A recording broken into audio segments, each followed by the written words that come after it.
Hi mga kabay art! Welcome back sa aming channel. Alam nyo ba na ang pinakamahalagang bahagi ng bahay natin ay yung ating cabinet system. Lalo dun sa mga parte ng kusina, bedroom, at saka ng ating mga storage area. Kaya naman for today's video, ipapakita ko sa inyo kung bakit ang modular cabinet ang isa sa practical at stylish na solusyon.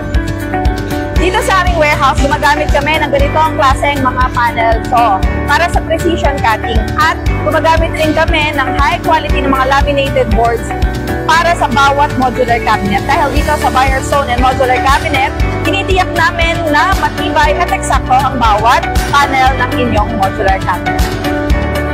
At para naman sa mas matibay, mas protektadong edges ng ating mga cabinet, kagaya nito, gumagamit kami nitong edge banding machine.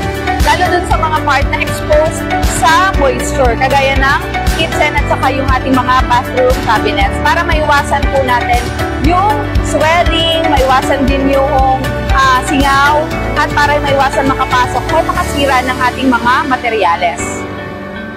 At eto naman yung halos patapos na nating mga modular cabinets. Kung makikita nyo, maganda, maayos, at matibay ang pagkaka-build nito.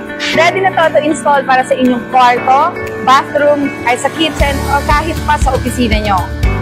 Ang modular cabinet system ay customizable, mabilis lang i-install, at may clean finish. Kaya ang tip kung magpapagawa kayo ng modular cabinet, siguraduhin na hindi lang siya maganda, kundi dapat matibay, sealed at protected din mula labas hanggang loob. Kasi malaking tulong ito para mapatagal yung inyong modular cabinet.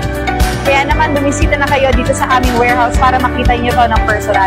Located kami dito sa Sabutan, Silang, Cavite. Or kaya naman mag-message sa aming Facebook page, Firestone and Modular Cabinet, para makapag-send kayo ng inspo or design na gusto nyo at mabigyan namin kayo ng free quotation.